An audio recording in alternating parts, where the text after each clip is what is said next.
Okay. Straight, sir. Straight. Straight ka, huwag yung nasa ilalim ng puno ng masa.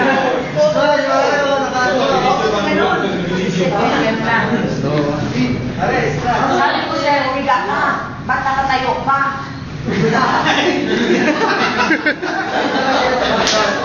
Natural, no? Natural yun. Natural. Ilang members kami ngayon. Ako yung written exam nyo, merong nakataupo, nakadapa yung biktima doon. So ano yung next, ano yung gagawin nyo doon? Check yung responsiveness, tapos i-roll over nyo. Pero i-perform mo ngayon, yung i-perform nyo sa practicum nyo, hindi na yung nakadapa-dapa pa, nakaganito na. So ilang meters away ngayon? 20 meters. Granting na safe to see kung dito kayo mo. Hey sir, are you okay? Hey sir, are you okay? Help! Hindi siya nagkaroon ng vehicular accident. Basta lang siya nawala ng hanay. Pwede niyong gamitin ng interchange. Ang ligahan, kung pati kasi open the mouth.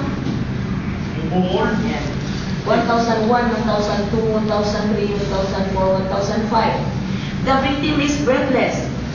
I will give 2 quick blows. So sabihin niyo yun sa kasama niyo na breathless yung biktima. 2 quick blows. Blow. Check. Blow. Check. Recheck. 1001, 1002, recheck, papala 1001, 1002, 1003, hanggang 1010.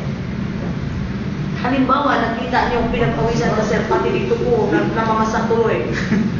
Halimbawa, yung 2 quick blows na yun, hindi nakapasok.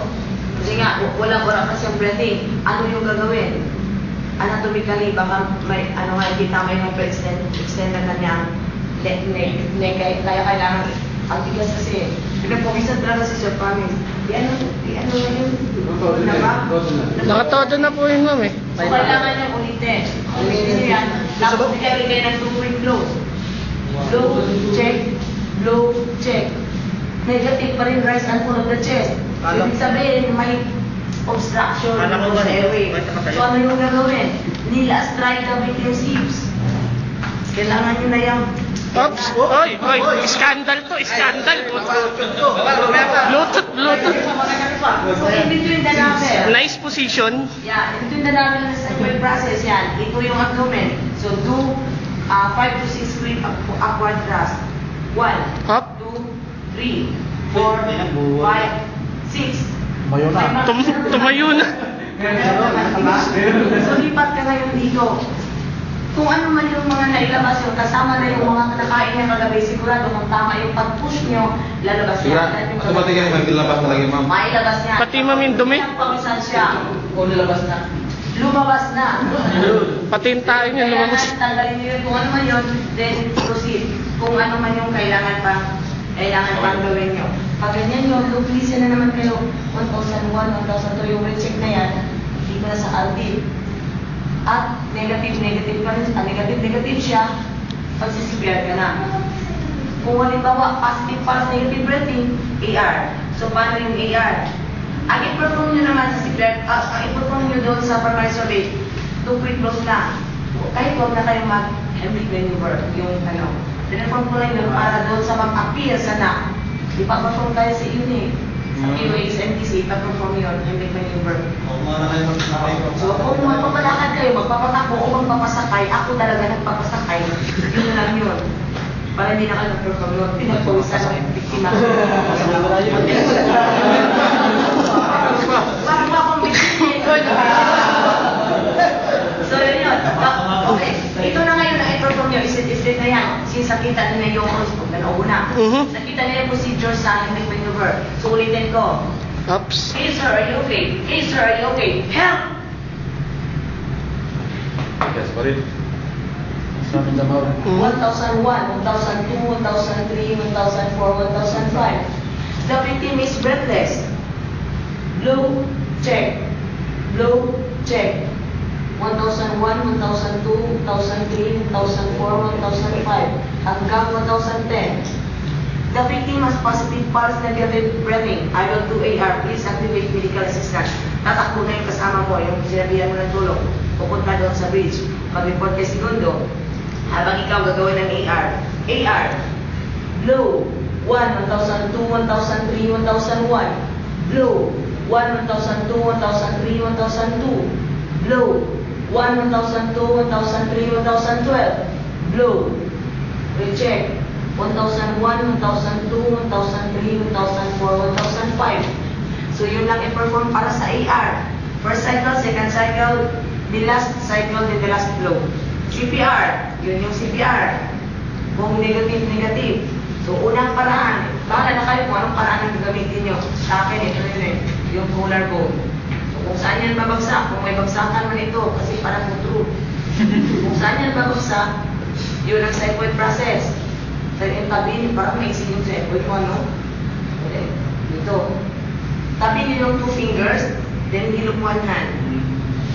Pwede din yung dito nga, asa yung pusod, paakyat mo yan. Kung saan yan titigil, yun ang cycloid process. Yan. Kita nyo, anong hilok 1 ng tabi, hindi patong, napaganyan. Patong, may iba na ganon. Then dito, Wincy spider. Yee! Nakikiliti yan! O tingnan nyo, nipple niya hindi halata. O yan, hindi ba katang utong ma'am? Yes sir, draw an imaginary line, imagination na lang. Ganyan yan, center. Tapos ganyan, center lang. kaya pala ganun. So yung chest niya, must be at the center of your legs. Ganyan, perpendicular itong kamay nyo. Ganyan. Then compression, 5 of ito. 1 and 2 and 3 and 4 and 5 and 6 and 7 and 8 and 9 and 10 and 11 and 12 and 13 and 14 and 1. Blow, check. Blow, check. Lukay-lukay kayo niyan. Hanggang sa 4th cycle, 1 and 2 and 3 and 4 and 5 and 6. Makatingin kayo dito para makita niyo mamaya didilat na yan. Tingnan mo makatingin ko 1 and 2 and 3 and 4 gano'n. So ano yung mga don'ts? Ano yung mga don'ts in doing CPR? Don't be a rocker. Lakas, tama, ako na nawawala. Yun, hindi pwede yung rocker. Don't be a jerker. Hindi ka gano'n. Don't be a bender. Iba yun, ibang pang-free yun, no? Don't be a passenger. Ay! Don't be a double crosser. Tumatayo. Habang nagano kayo, don't be a bouncer. Yung sobrang lakas. So, kailangan firm yung inyong arms. So, kailangan talaga yan. 1 and 2 and 3 and 4. Ano ang lalim? 1 and a half to 2 inches. So, yun ang lalim. Okay. Halimbawa, positive na siya. Recovery position. Step 1. Ito din ay perform nyo to sa knock